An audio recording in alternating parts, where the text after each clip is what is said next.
Volume 2, Part 2, Intercolonial Developments. Volume 2, Chapter 26, Inflation and the Creation of Paper Money. So far, we have been concentrating on the leading developments in each colony in the first half of the 18th century, in the domestic affairs, so to speak, peculiar to the colony. Now let us turn to the increasingly important experiences that were common to several or all of the colonies, experiences that helped to impart a greater degree of community in colonies that originated as completely separate and independent entities. Among these we can distinguish two categories. First, events and developments that, while still chiefly domestic to the colonies, permeated some or all of them. For example, such new developments as paper money, or such intellectual currents as the Great Awakening.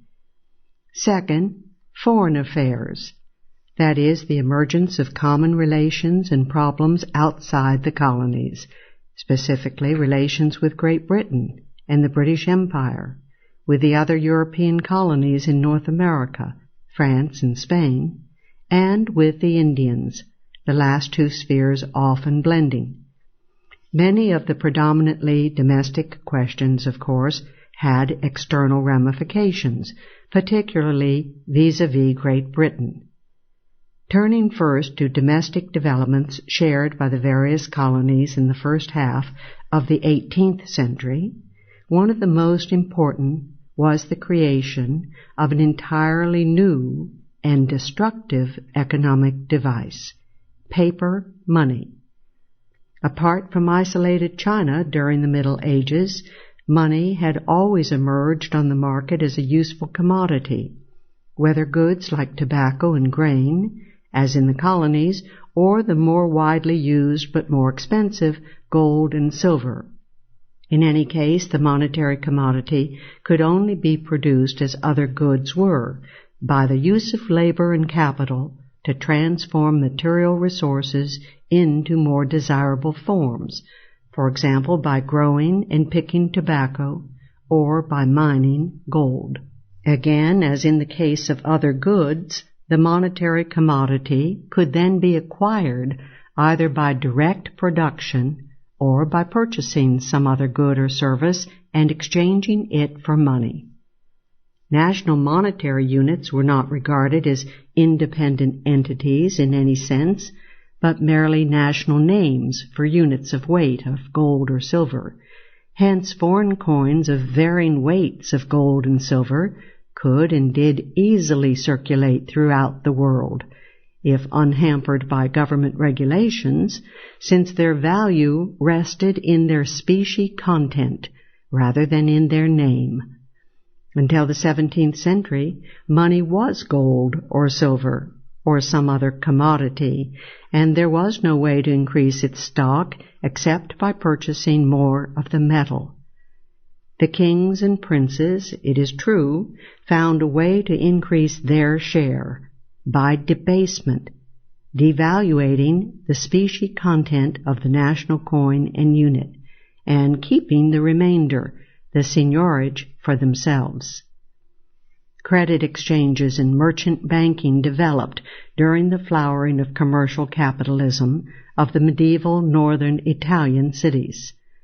At first, these banking transactions promoted the advance of the market and of commercial capitalism without adding to or disturbing the supply of money. Eventually, however, some of the bankers began to accept deposits of money for safekeeping, and then began profiting on their depositors' money by lending out the money or lending newly minted deposit claims on the money deposits. In this way, new money, or rather new evidences of money, was pumped into the economy essentially out of thin air, and by means of virtual embezzlement of depositors' funds. Deposit banking did not loom large in the Italian or European economy, however, and failures by deposit bankers in Venice led to government banking based on true money warehouse principles. In 1587, Venice established a deposit bank in which deposits were matched 100% by money in the bank's vaults. Therefore, no fraudulent or inflationary increase of the money supply could take place. By 1619, however, the government's need for funds and the temptation to cheat brought about a relaxation of the 100% rule. Soon the 100% principle was followed by new banks created in other cities, especially at Amsterdam in 1609 and at Hamburg 10 years later. In England, commercial banking began in the mid-17th century, with gold being deposited for safekeeping with London goldsmiths, who issued notes or book claims as evidences of gold deposited there. Since the depositors were the true owners of the gold, there were not supposed to be much more warehouse receipts than gold in the vaults. But eventually the goldsmiths began to yield to the temptation of fraudulently increasing the money supply through issue of pseudo-warehouse receipts. Yet before the late 17th century, there was no important amount of bank money or bank issues beyond gold or silver, and that generally ancillary to other financial business, and none at all in the American colonies. And there was no case at all concerning the issue of government paper money, let alone government paper made a compulsory medium for payment of all debts, legal tender. We have seen above that when money remains exclusively a commodity, or as simply warehouse receipts fully representing the money commodity in the warehouse, it must be obtained by production or by exchange of goods. But bank money, or government money, whether as tangible notes or demand deposits, is an increase in the effective money supply virtually out of thin air. What are the economic consequences of such an increase? The important point about the economics of money is that once a commodity is chosen as money by the market, any amount of its supply is optimal. In short, no social benefit is ever conferred by an increase in the supply of money in society.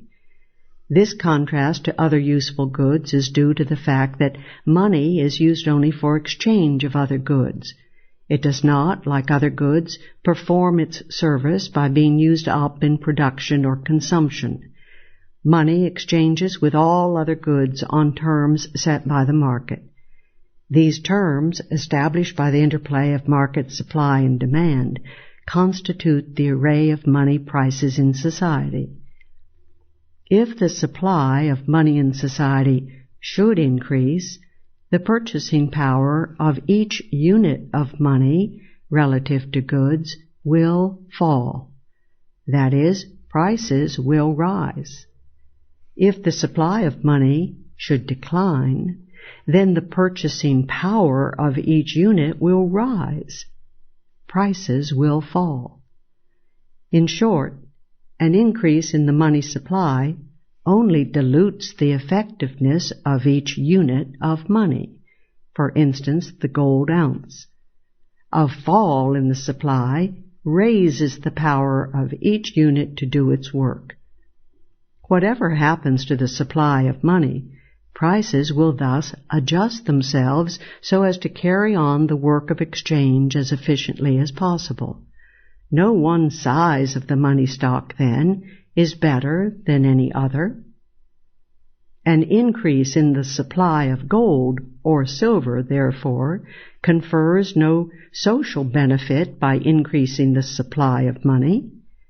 Prices will rise, and the public will be no better off than before. The addition, however, does confer a social benefit by increasing the non-monetary uses of gold or silver. But the creation through book accounts or paper issues does not yield this indirect benefit. this creation is wholly parasitical.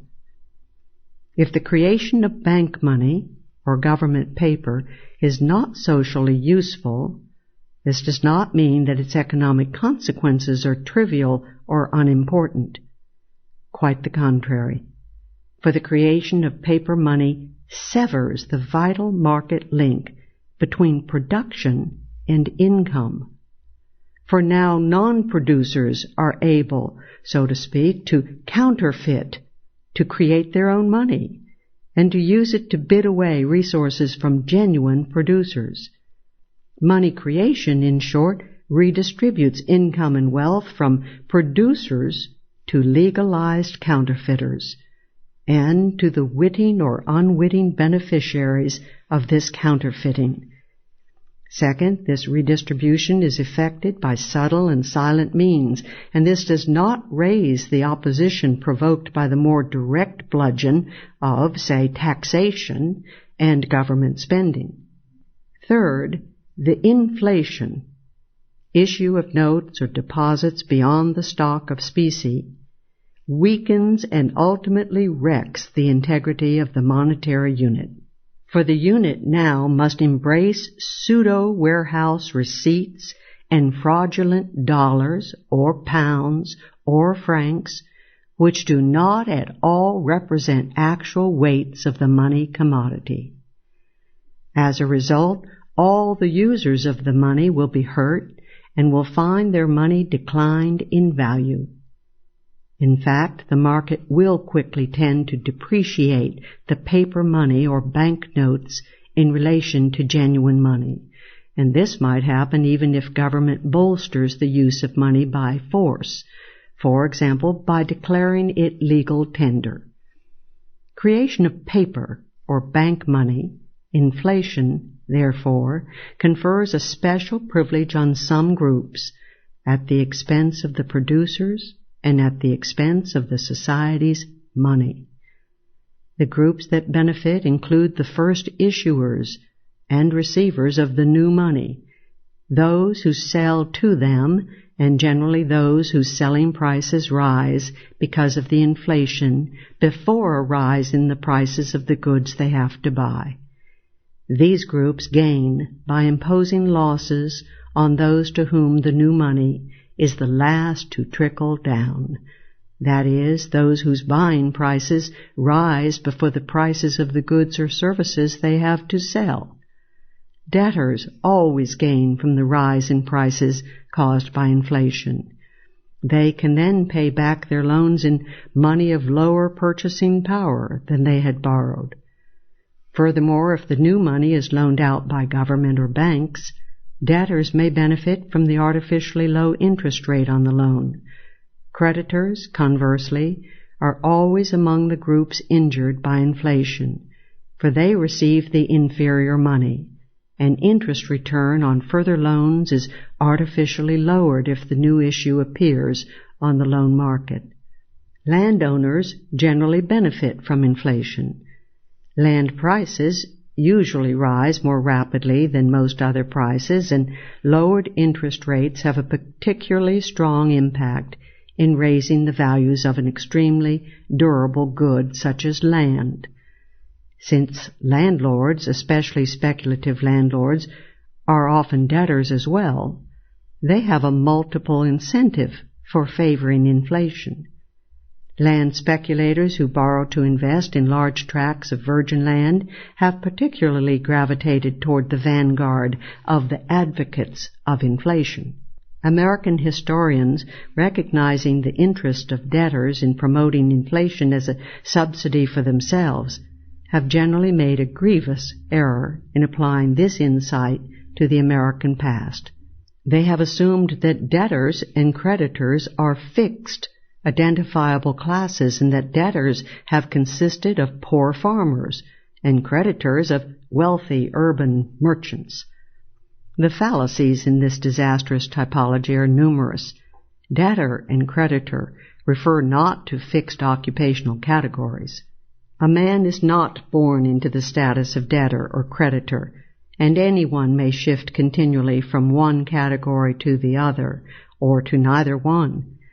farmers may be in debt or out of it, and may even be creditors. Merchants are notoriously creditors and debtors both, and they may shift at any time from a net creditor to a net debtor position, or vice versa. And debtors are not necessarily poor. Indeed, it is precisely the wealthy who generally go most heavily into debt. After all, poor people generally do not possess a very good credit rating, and therefore are not often able to borrow even if they want to. Landowners are often debtors, but they may more likely be wealthy land speculators than dirt farmers. As befitted their undeveloped economies, the American colonies during the 17th century largely relied for their money on their staple, and hence their most widely marketable commodities. For example, tobacco in the Chesapeake Bay colonies, rice in South Carolina, poultry and corn and other grain in the North, and wampum in trade with the Indians. There has been much lamenting among historians about the scarcity of money in the colonies, reflected in the various commodity moneys and imposed by the Crown's prohibition on either colonial mints or the import of coin from England. The supply of commodity monies was, in the first place, appropriate for the low level of economic development and the limited scope of especially the internal economy of the colonies. Second, while lack of a mint was inconvenient, it was not important, for gold and silver, bullion, or coin could be bought, imported, at any time they were deemed necessary. And so they were. Neither did the colonies suffer irretrievably from the imposed lack of English coin. By the late 17th century, abundant Spanish silver coin and Brazilian gold coin existed in the colonies, coin that was used in urban centers and in foreign trade, where wampum and the other commodities were not highly welcome as money. Commodity money flourished within the rural districts, where indeed much trade was carried on by simple barter without even a commodity intermediary of exchange. While mercantilist fallacy and hoarding of species led England to keep its specie out of the colonies, Americans continued to keep their accounts in English units. The English shilling consisted of 86 grains of silver, while the most popular coin in the colonies, the Spanish piece of 8, or dollar, obtained from the West Indies trade, weighed 387 silver grains. Hence, rationally, by their silver content, 1 pound sterling exchanged for $4.44, and $1 exchanged for 4 shillings 6 pence of English money. But the colonies, too, were prisoners of mercantilist fallacies, and were also concerned to force specie to remain in the colony, that is, to force it not to be used to its best advantage in importing goods. Consequently, they decided to juggle the standards of weight of money and debased the money. The process began as early as 1642, when the government of Massachusetts arbitrarily decreed that the Spanish dollar be valued at 5 shillings. Connecticut followed a year later. This meant that the Massachusetts and Connecticut shillings, as the units of account, were now arbitrarily devalued in terms of dollars. The aim of this juggling was to attract dollars into the colony. If a silver coin could be worth 5 shillings instead of 4.5, then coins would be attracted into the place where they were valued more highly. In short, debasement of the unit of account, as in all currency devaluations, amounted to an artificial lowering of Massachusetts and Connecticut prices in terms of dollars, so that exports from these colonies received in mercantilist fashion an artificial subsidy.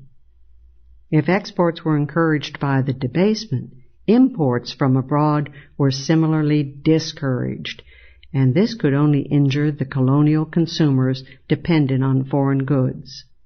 This sort of artificial stimulus and burden could only be temporary, however. Soon domestic prices, stimulated by the increased demand, would increase proportionately to the fall in value, and the exporter's windfall would then be over. As soon as one colony began the process of debasement, others followed, to avoid specie flowing elsewhere. Soon, indeed, the colonies began to engage in a disastrous competitive debasement, continually spurred to greater heights by the catching up of domestic prices, by the wearing off, in short, of the narcotizing dose. The process, as we can see, was ruinously inflationary. The supply of money increased, to be sure, not through an increase of paper tickets or claims to money, but by artificially increasing the nominal units of money in terms of actual money. In 1645, Virginia raised the value of the dollar to 6 shillings, and from 1671 to 1697, 9 colonies advanced the dollar and, to make the matters more confusing, at varying rates. The general level was 6 shillings to the dollar, but New York advanced the dollar to 6 shillings 9 pence, and Pennsylvania and West New Jersey to 7 shillings 6 pence. Virginia and Maryland had an additional incentive for debasement of the shilling. Many of their planter oligarchs were in debt to English merchants, and they were eager to repay shilling debts in appreciated dollars. But for similar reasons, the English creditors were determined that these colonies not devalue. So Virginia and Maryland were restricted in further debasement, Virginia being forced to lower its valuation to 5 shillings. The result was that the tobacco colonies soon lagged behind the others, and coin began to drain from there to Boston, Philadelphia, and New York.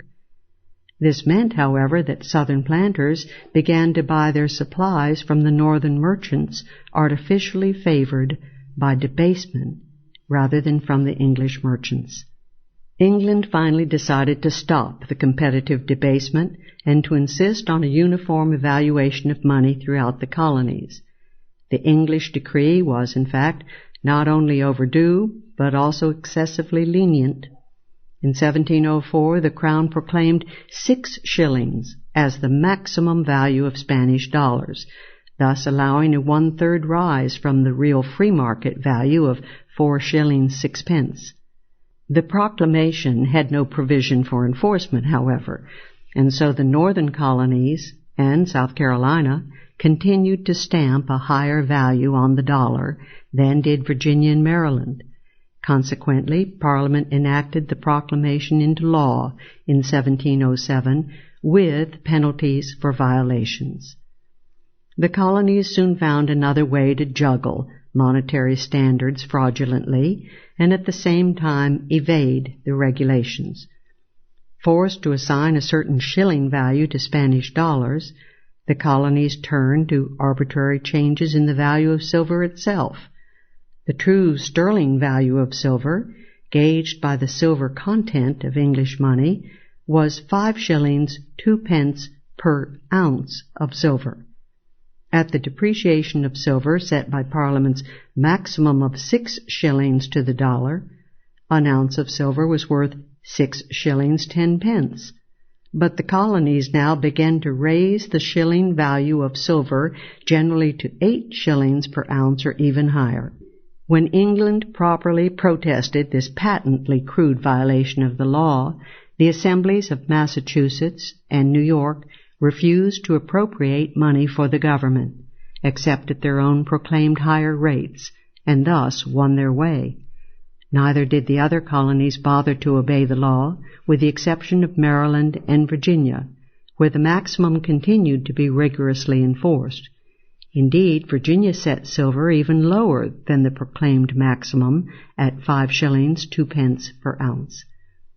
Jealous of the royal sovereignty and its alleged right to monopolize the mint, the Crown forbade mints in the colonies. During the Republican era, however, Massachusetts, alone of the colonies, established a mint in 1652. The mint was leased by Massachusetts to John Hull, who was allowed a fixed rate of seigniorage on each coin. In minting pine tree shillings, Massachusetts propelled the debasement process, coining the shilling at 72 grains instead of the full weight of 86. This amounted to an evaluation of 6 shillings to the dollar. The existence of the mint was one of the Crown's grievances against the recalcitrant Bay Colony, and in 1684 it forced the Massachusetts Mint to close down. The colonies, including Massachusetts, vainly attempted to thwart economic law by barring the export of specie, but they could not succeed even with extraordinary powers of search and such penalties as outright confiscation of estates.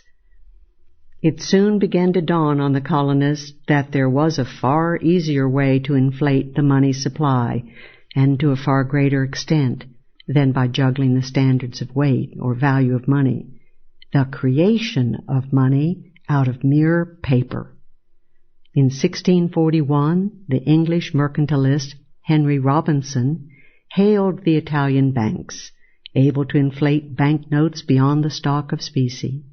9 years later, William Potter, in The Key of Wealth, argued with consistent logic that if an increase of money is beneficial, a perpetual increase would be still better.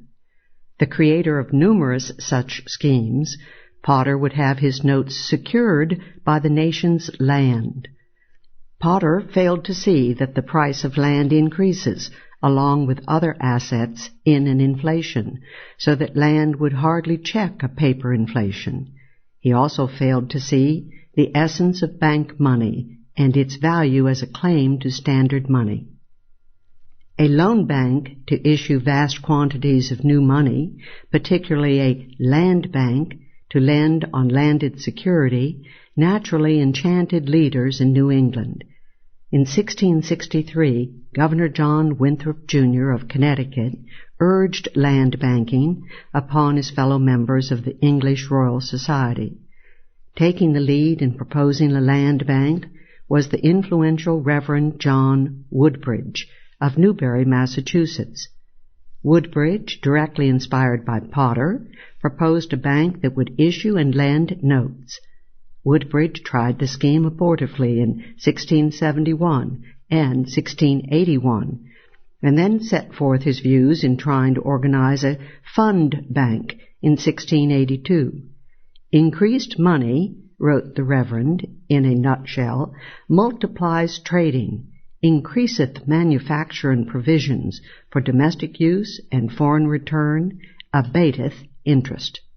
The first land bank proposal, with a good chance of being established, came in Massachusetts in 1686. It is also a particularly instructive example of the kinds of forces behind the inflationist proposals.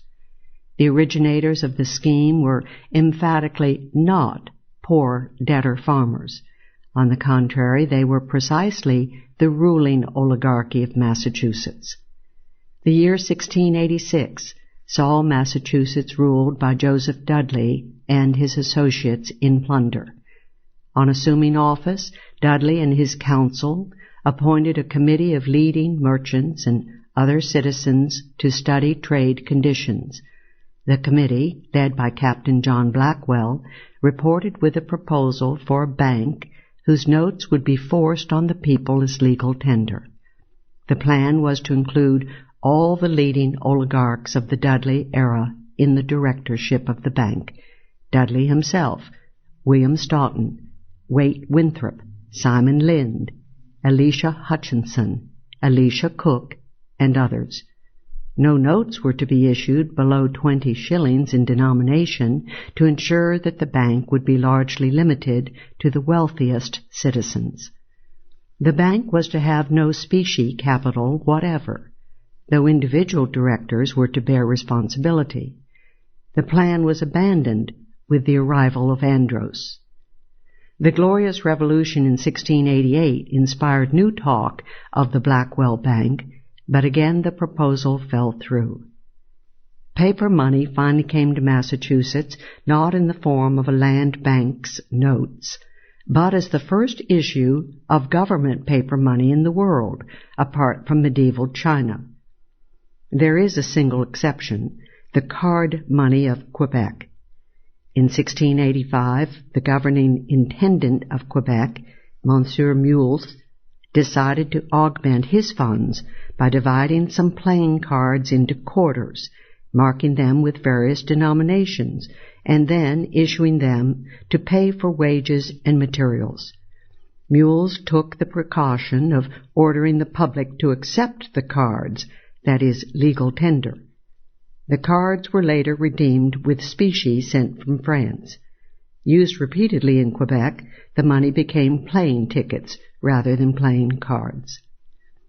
Paper money can be issued either by government for direct spending or by a bank, public or private, that lends out money to the public.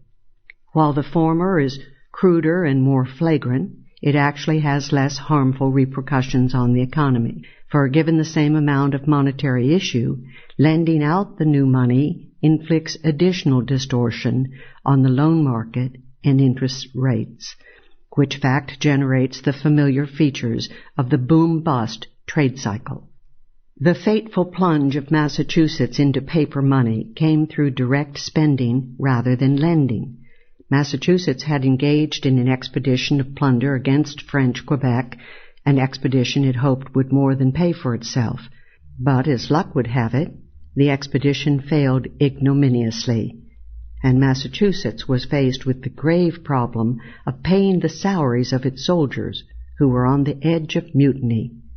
The Massachusetts government tried to borrow from £3,000 to £4,000 from Boston merchants, but evidently its credit rating was far too low. Proceeding upon the principle that if it could not raise money, it must print its own, Massachusetts decided in December 1690 to issue £7,000 in paper note. Now the government knew that it could not simply print paper, irredeemable in species, labeled pounds, for then no one would have accepted the money. The market value of the money would then have plummeted sharply in relation to dollars or sterling. Massachusetts therefore made a twofold pledge as it issued the notes. It promised to redeem the notes in specie out of revenue in a few years, and it pledged to issue no further bills. In fact, the bills continued in use for almost 40 years, and the pledge limit evaporated in a few months. The heady attraction of printing one's own money is always enough to overcome initially timid limits. As early as February 1691, Massachusetts acknowledged that the emission fell far short, and so it proceeded to issue £40,000 of new money to repay all of the colony's debts, again pledging this issue to be the final limit. Massachusetts indeed found very quickly that its scarcity of money could not be relieved by creating more. In that era, when people still had the right to own gold and silver, the loss of value of each unit of money was dramatized and intensified by market discounting of paper against specie. These discounts reflected not only the increase in the supply of money, but also rises or declines in its demand, governed largely by shifts in public confidence in the value of the new money. The Massachusetts notes, in fact, began to depreciate against specie almost as soon as they were issued. In a year they had depreciated by as much as 40%. Two pamphlets issued in 1691 berated the people for being delinquent in permitting the notes to depreciate. They did not think to criticize the issue itself. The author of the pamphlets lamented that while some private bills were passing at par with specie, our people, in this pure air, be so sottish as to deny credit to the government when 'tis of their own choosing. In 1692, however, the government moved to the use of force and eliminated the discount in two ways, by making the government issues compulsory legal tender for all debts, and by granting a premium of 5% on all payment of debts to the government made in the paper notes. From that point on, Massachusetts turned on the monetary engine for its public expenditures. The notes were still supposed to be redeemed eventually in tax revenues. At first, the pledges were 1 year ahead, so that notes issued in 1702 were to be paid out of pledged tax revenues in 1703. As time went on, however, the future kept receding further and further, and more years of future revenue were pledged in advance. By 1714, 6 years of Massachusetts revenue were so pledged, and by 1722, future pledges stretched ahead by 13 years. The artificial maintenance of the paper at par had the unwanted effect of Gresham's law, that when a poor and a superior money are kept at an artificial ratio by the government, the money undervalued by government will disappear into exports or hoards, and only the overvalued money will remain in circulation. In 1690, before the orgy of paper began, 200,000 pounds of silver money were available in New England.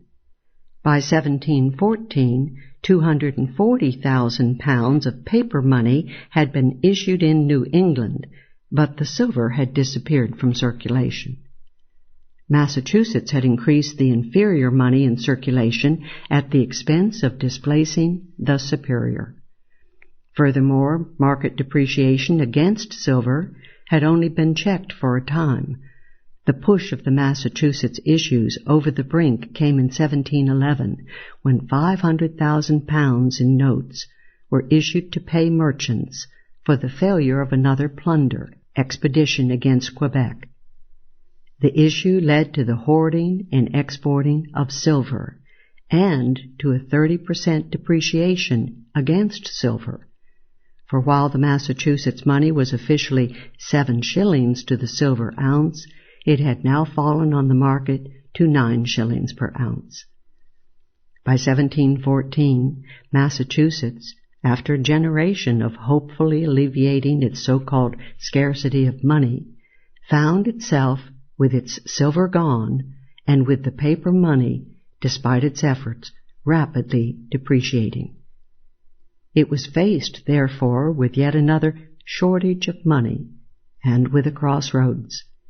Either it could begin to return from paper to silver, or it could embark on a massive, eventually more than self-defeating issue of yet more paper money.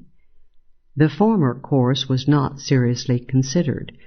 Instead, a conflict arose on the proper inflationary path to follow. Merchants and debtors wanted to enjoy some of the blessings of cheap money, and a group of them tried to reactivate the land bank plan of 1688. The leader of the private land bank scheme was John Coleman, a prominent Boston merchant and real estate speculator. Other leading supporters were Edward Lyde, a Boston merchant and a heavy debtor in the 1711 expedition against Quebec, Timothy Thornton, Boston shipbuilder and real estate speculator, John Oulton and William Payne, Boston real estate speculators. The equally eminent objectors, headed by Attorney General Paul Dudley, son of the governor, prevailed with plans for further government issue. Specifically, the private land bank was rejected by the General Court and a public land bank established instead. The latter's notes were made legal tender, and in 1716 it issued 100,000 pounds in notes to be loaned in real estate in the various counties. The 1716 issue added at once a huge 40% to the colony's paper supply, and prices were raised so rapidly that objections to paper money began to be voiced. An anonymous pamphleteer in The Present Melancholy Circumstances, 1719, and An addition to the present melancholy circumstances, 1719, pointed out that monetary issues had led to a doubled cost of living in 20 years, to depreciation and to the disappearance of Spanish silver through the operation of Gresham's law.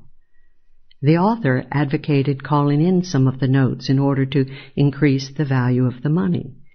He trenchantly concluded that a law can penalize and restrict, but it can't change men's minds to make them think a piece of paper is a piece of money. By 1718, Massachusetts had made a valiant effort to reduce its bills in circulation by allowing retirement of notes as loans were repaid. But by this time, the other colonies had taken a lesson from Massachusetts, and New England colonies were bound to honor each other's notes. Long Island had already issued 40,000 pounds in legal tender loan bills. As a result, the price of silver and New England shillings continued its disquieting rise. By 1720, it had climbed to 13 shillings per ounce. With depreciation worsening and silver disappearing, the cry arose once more against a shortage of money, and John Coleman returned to the fray, again urging a private land bank to emit 200,000 pounds in notes. Coleman urged farmers to support such a bank, since the increased currency would raise prices of farm produce and land. Coleman also urged a law that would prohibit the depreciation of banknotes and would fix the price of silver at 8 shillings per ounce. Such a law would have been impossible to enforce, and would have aggravated the shortage of silver by artificially overvaluing paper in relation to specie. Coleman denounced the government bank for not being inflationary enough. The agitation for a private land bank was joined by the Reverend John Wise, but without success. Another public issue of 50,000 pounds in 1721 was enough to quiet the agitation, which was evidently concerned with more inflation rather than with private as against public banking. Throughout the colonies, the Crown, propelled by English creditors, was a continuing force for sound money, and its embattled governors attempted to veto paper issues and to moderate the inflationary drive. But the legislatures often threatened to withhold executive salaries and even issued money on their own authority. Increasing royal pressure on Massachusetts, imposed especially by Governor Jonathan Belcher after 1730, managed to reduce the notes in circulation by 1/2 by 1741. Belcher steadily enforced a limit of 30,000 pounds of notes per year to be payable in 1 year's time. Neighboring Rhode Island, however, with its elected governor, was able to go hog wild, and its note issue, being acceptable in Massachusetts, thwarted the Belcher reductions. Thus Rhode Island emitted 100,000 pounds of notes in 1733 alone.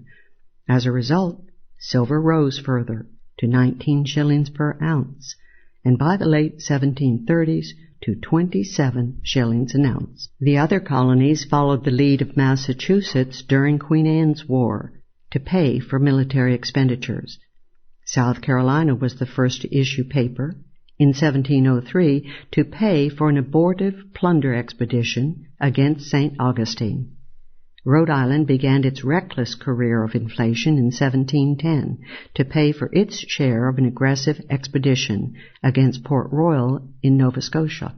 By 1740, the following colonies had indulged in paper issue for government spending: Massachusetts, Connecticut, Rhode Island, New York, New Jersey, South Carolina, and North Carolina. Public loan banks were initiated by South Carolina in 1712 for loans on real or personal estates. Almost all the other colonies followed suit. By 1740, only Virginia had refused to join the ranks. The Carolinas indeed had indulged so heavily that the price of silver rose to 30 shillings in 1730, and paper money played a large role in South Carolina's rebellion against the proprietary, which had refused to assent to paper money. Other struggles between legislature and governor took place in New Hampshire, where during the 1730s the legislature refused all funds for 5 years in order to win its way for paper issues, and in New Jersey and New York, which did the same. In all cases, the legislature was able to use its control of funds to win its point. Down to the middle of the 18th century, Virginia was content with a decidedly non-inflationary form of paper money. From 1713 on, the Virginia government established public tobacco warehouses, which issued warehouse receipts called tobacco notes, backed 100% by the amount of tobacco in the warehouse. These notes then functioned as a perfect equivalent to commodity money in tobacco. By the time of the French and Indian War in the late 1750s, however, Virginia moved to issue paper money as part of the financing of its role in the war effort. Interestingly enough, the first advocate of government paper issues in Virginia during the French and Indian War was Landon Carter, one of the largest and most influential tobacco planters in Virginia. Most reckless of the colonies was Rhode Island, which was also particularly lax in waiving repayment of interest and even principal on the loans. The loan banks in Rhode Island were controlled by a few government favorites or sharers who loaned out the money at 5% higher than they bought the new issues from the government. The sharers often sold this 5% guaranteed privilege to others for premiums as high as 35%.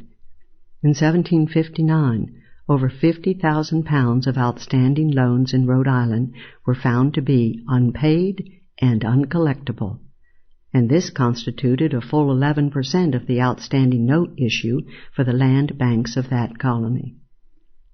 The Rhode Islanders had a particular economic incentive for their wild issue of new money. A small colony with many purchases to make in Massachusetts Bay, Rhode Island's money was accepted at par in the neighboring colony. Hence the incentive for Rhode Islanders to print themselves new money that could easily be spent before prices in Massachusetts could rise by the same amount, thus imposing the main cost of their inflation upon the people of Massachusetts. If Rhode Island was the most inflationary of the colonies, Maryland was the most bizarre. In 1733, Maryland's public land bank issued 70,000 pounds of paper notes. Of these, 40,000 pounds were loaned out in the usual manner of landed security, but the remaining notes were given away in a fixed amount to each inhabitant of Maryland. This was done to spend and universalize the circulation of the new notes, which of course quickly depreciated. However, the impact of the new paper was greatly lessened by tobacco still being the major money of the colony. Tobacco was legal tender in Maryland, and the paper was not receivable for all taxes. All the colonial paper was made legal tender, it being recognized that otherwise the paper would not be accepted in private debts. The legal tender was at the official par value in specie, but this coercion was not enough, as we have seen, to prevent grievous depreciation, even though backed by fines, imprisonment, and complete confiscation of property in punishment for not accepting the paper at par. And as we have also seen, complaints of a scarcity of money followed each new emission of paper and set up a clamor for still more accelerated inflation. Hardest hit by the severe depreciation of all the notes were non-debtors, especially creditors, fixed income groups, charitable endowments, and laborers whose wages, as has generally been true, rose less than prices. Thus in 1712, when silver in Massachusetts was priced at 8 shillings per ounce, wages of laborers averaged 5 shillings a day. In 1730, with silver appreciated to 29 shillings an ounce, wages were only 12 shillings a day. In short, the price of silver, a reflection of the price movements of imports and indeed of prices in general, rose 3 1/2 times, while wages had risen only 2 1/2 times. By 1740, the indefatigable Coleman was ready to renew agitation for a private land bank in Massachusetts. The critical factor in amassing support was the change in Massachusetts land policy. Before 1720, the province had required actual settlement before granting new land to private persons or groups. But after that date, Massachusetts engaged in an orgy of grants to land speculators who held title to the virgin land until they could resell to actual settlers at a profit. This land speculation was particularly rampant during the 1730s. Much of the land was on the New Hampshire border, where a boundary dispute prevailed with a neighboring colony. The new host of land speculators was anxious for an inflationary land bank. Through the 1730s, the Massachusetts General Court had been able to evade Governor Belcher's restrictions on paper issues by postponing debates on redemption. Finally, in 1739, the Crown insisted the bills be called in and redeemed on the dates due. This meant that the 250,000 pounds of paper in circulation would have to be reduced to the annual 30,000 pound limit by 1741. One way to evade this restriction, however, would be to set up a private land bank, and at the invitation of the General Court for suggestions for ways to inflate the money supply, John Coleman resubmitted his old scheme.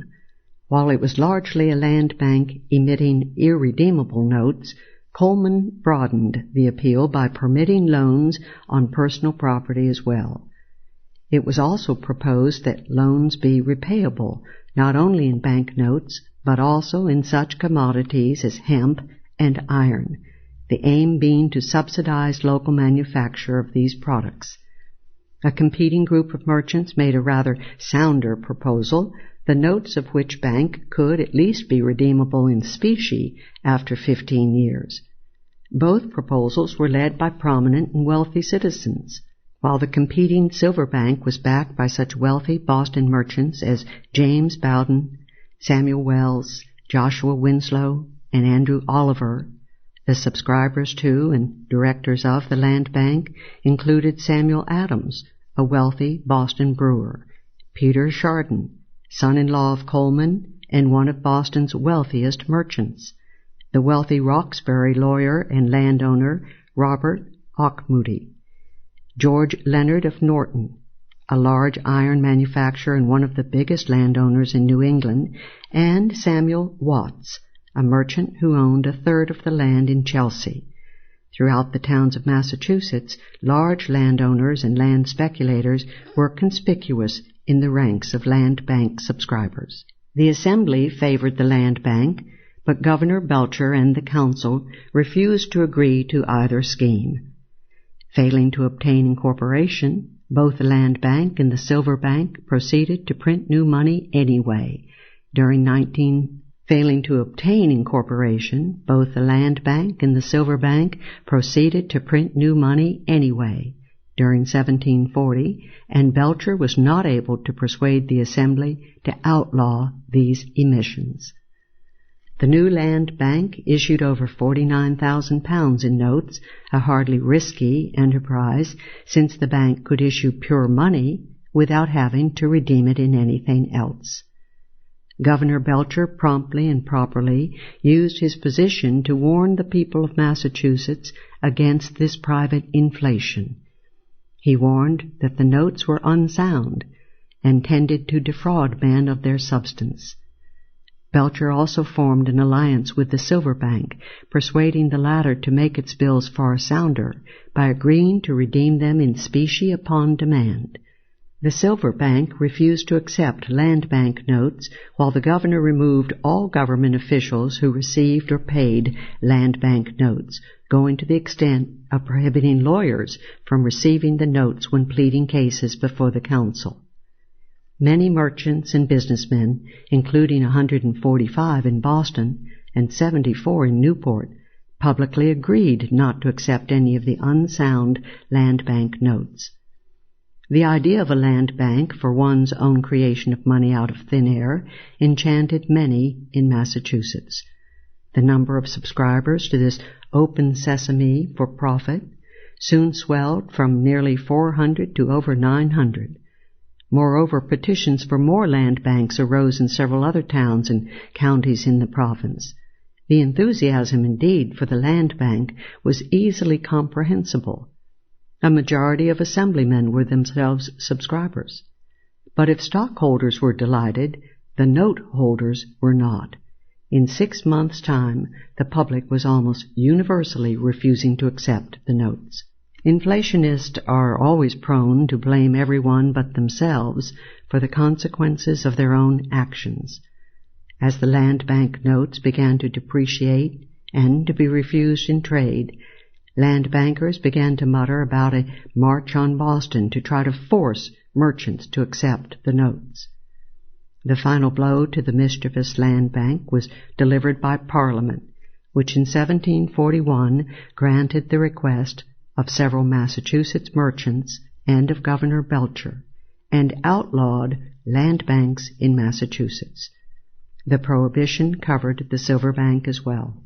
We have noted the predominance of the wealthy and of large land speculators in forming the land bank. Unfortunately, historians have been misled by 2 contemporary opponents of the bank who denounced its supporters as being plebeians and insolvents of low condition. In those days, being poor and insolvent was deemed a reproach rather than an automatic badge of merit, and it is important not to be misled by the denunciations of contemporary opponents. Hardly had the land bank and a return to sounder money begun, however, when the vast expenses on the self-defeating expedition against Louisbourg on Cape Breton Island led to a great inflation and expansion of paper money in Massachusetts. In 1744, the total amount of paper money outstanding in Massachusetts was 300,000 pounds. With large amounts of new paper issued beginning in February, the total supply of notes in Massachusetts rose to 1,500,000 pounds in 2 years. In a short while, circulation of paper notes totaled 1.9 million pounds, and by 1748 the outstanding sum of paper money in Massachusetts had risen almost to 2.5 million pounds. The price of silver rose to 60 shillings an ounce, tenfold the amount at the beginning of the century.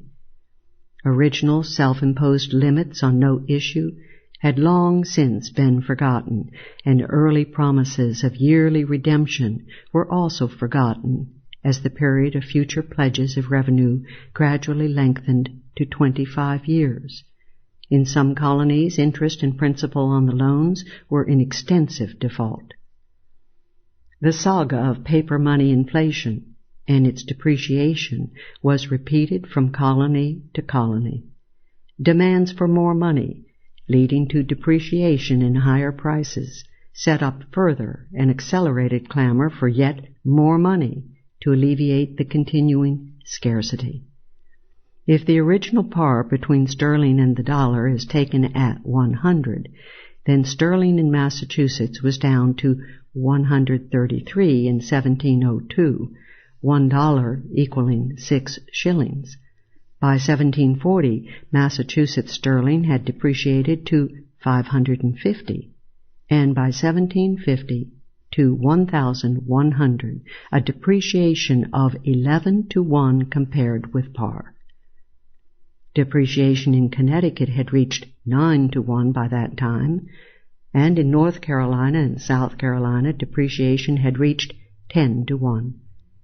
In virulently inflationist Rhode Island, sterling had sunk to 23 to 1.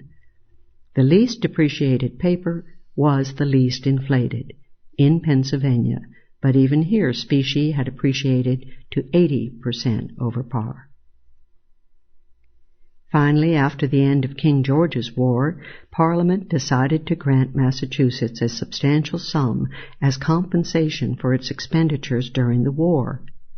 Massachusetts wisely decided to use the funds to return to a hard money and to redeem the paper at the current depreciated rate of 7.5 to 1. Connecticut followed with retirement of paper at a rate of 8 5/6 to 1, and New Hampshire retired some notes a few years later. The panicky opponents of specie resumption made the predictions usually made in such a situation. The result would be a virtual absence of money in the colony and the consequent ruination of all trade. They even threatened an uprising, and thus provoked a riot act for its suppression. After a temporary adjustment, however, this resumption, of course, led to a far more prosperous trade and production, the harder money and lower price attracting an inflow of specie. In fact, the prosperity wrought by hard money was dramatically embodied in the blow delivered to Newport.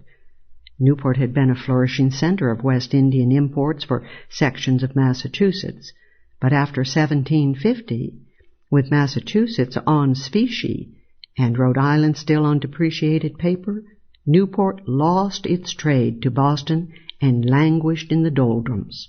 The English government, at the behest of the understandable complaints of English merchants and creditors defrauded by paper money, opposed the issue of paper money in the colonies. Royal governors had tried to repress the inflation, but were defeated by the Assembly's appropriations. Finally, Parliament in 1751 prohibited all further legal tender issues of paper money in New England. Bills were to be redeemed when due. The colonies could still issue treasury notes for a brief period, but not with legal tender powers. However, Virginia, the last colony to succumb to the lure of money creation, joined the pack in 1755, as did the new colony of Georgia. By the 1760s, Virginia paper had fallen to a discount of 50 to 60%. It attempted to form a public loan bank, but that was vetoed by the governor. In 1764, Parliament finally extended the prohibition of any further monetary issues from New England to all the other colonies, and it also required the gradual retirement of outstanding notes. The leniency on retirement, however, as well as the provisions for treasury notes, managed to keep a great deal of paper in circulation for the remainder of the colonial period. Although the new notes could not be legal tender, they were somewhat maintained in value by being made receivable in taxes. All in all, by 1774, the estimated monetary circulation in the American colonies was $14 million, of which 50 to 60% was paper notes. We have indicated that the drive for paper money was led by prominent men in each colony. The economic arguments were highly simplistic, basically that more money was needed and therefore should be printed. The Reverend Cotton Mather added such typical arguments as that money is a counter, and paper money would be an advantage in never leaving the colony. That is, it wasn't really money since it could not be used for imports. Mather also denounced hoarding because it obstructed the circulation of money. It was often maintained that paper money did not depreciate, but rather that silver appreciated due to demands for its export. Such an argument was used, for example, by Benjamin Franklin in his venal campaign for paper notes that he personally would be paid to print. Laying blame on the export of specie, as if it were an uncaused act of God, was typical. Thus, Massachusetts thought that prohibition on the export of silver would arrest the depreciation of paper. Of course, it did not. It should be noted that the most enthusiastic supporters of the public land banks and paper money in Pennsylvania were the merchants, who were able to lobby effectively in England with the aid of Quaker bankers and merchants there. The wealthy merchant and land speculator Francis Rawle was one of the leaders of the paper money movement in Pennsylvania. On the other hand, the proprietary, whose accruing quit rents were fixed in terms of money, strongly opposed rotten and vile paper money. In notoriously inflationist Rhode Island, Governor Richard Ward, a prominent Newport merchant, argued in 1740 that paper money had been spent on valuable public works and contended that its depreciation was due to the wickedness of the merchants rather than to economic law. The most prominent advocates of paper money in Rhode Island, it should be noted, were the wanton family of Newport, two brothers of which were respectively the wealthiest merchant and the leading shipbuilder in the colony. If merchants were the leaders in agitating for paper money, other merchants took the lead in opposition. At various times, opposition to paper was expressed by Samuel Sewall, Thomas Hutchinson, and other prominent merchants of Boston, by merchants of Salem, Philadelphia, Hartford, Newport, and South Carolina, and by leaders of Providence and New York City. In 1750, a group of citizens of Rhode Island astutely charged that the main inciters of inflation were big landlords who had mortgaged their land in loans from the government and who now wished to pay their debts in a relatively worthless currency. In its argumentation, the opposition began to develop the analysis of paper money that we have set forth above. The opponents pointed out, for example, that there is no sense to complaints of scarcity of money, since one can always buy specie on the market. They added that the clamor about scarcity was always worse after paper money had been issued than before. Thus, 5 keen Rhode Island legislators wrote in 1740 that this bank would probably so far depreciate the whole paper currency that we shall have in reality a less medium of exchange, and all complaints of scarcity of money greatly increased. And we have noted the contributions of the anonymous author of The Present Melancholy Circumstances in remarking the consequences of paper money in depreciation and in driving out specie. Unquestionably, the leading hard money theoretician of the colonial era was Dr. William Douglas, a Scottish physician and scientist who had settled in Boston. Douglas, whose contributions were commended by Adam Smith and by important classical economists in the next century, began his rise to influence with his Discourse Concerning the Currencies of the British Plantations in America, Boston, 1740. The discourse was also an important statement of the Massachusetts opposition to the land bank. Douglas wove together the various strands of our analysis. He understood the various fallacies of the scarcity of money outcry, the workings of Gresham's law, the distress that paper wreaked on creditors, laborers, and fixed-income groups, and the special privilege it conferred on debtors, and the depreciation caused by paper money issues. Douglas understood that paper issues were a form of taxation on the public. He also saw that it is the increase of paper that renders the balance of trade unfavorable by adding to spending for imported goods. And finally, Douglas realized that increasing the quantity of money only depreciates the value of each unit, so that a larger supply of money does no better or greater work for society than a smaller. Conversely, specie instead of paper notes will lower prices, attract specie, and balance foreign trade. Douglas, however, was inconsistent enough to favor private banknotes redeemable in specie, which would not exceed a certain vague proportion of specie reserve. One important repercussion of the land bank controversy was its effect on political representation in Massachusetts. Far from a seaboard aristocracy being dominant in the Assembly, the law of 1692 had established representation in the Assembly of 1 or 2 from each town, with the exception of Boston, which could send 4.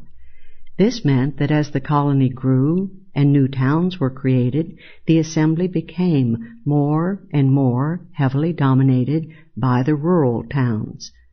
Furthermore, each representative had to be a resident of the particular town. Indeed, the small towns regarded themselves as overrepresented. The smallest towns were not compelled to send representatives if they didn't want to, and the next smaller towns were repeatedly trying to extend this cost-saving privilege to themselves. Thus, the cost and trouble of sending representatives were usually deemed greater than the advantages to be gained. Often towns accepted fines by the lower house rather than to bother sending representatives. Undoubtedly, this lackadaisical attitude reflected the relative unimportance of government in the daily lives of the people. The land bank controversy, however, spurred the Massachusetts towns to sending more of their full complement to the legislature. Alarmed that the Assembly could use its increasing numbers to overwhelm the Council, Governor William Shirley vetoed the division of old towns into new, and urged that in the future no new districts have power of representation. This restriction on representation from new population centers was adopted by the British government and enforced in Massachusetts for almost 2 decades. Since the lower house already far outnumbered the council and chose each new council annually and jointly with the old, the Massachusetts Assembly was therefore already in effective control of the council. The new policy thus provided an irritant to colonial relations without affecting the basic dominance of the Massachusetts lower house. By the early 1760s, the Crown was progressively forced to modify the ban on representation of new towns. The close of the French and Indian War led to a rapid population expansion in Maine, and the new Maine towns clamored for representation. The Lords of Trade finally agreed and consented to representation from new towns in Massachusetts proper, although they still balked at representation from newly divided towns. Finally, in 1767, the Crown gave up completely and abandoned its futile attempt to check the power of the Assembly by restricting its representation.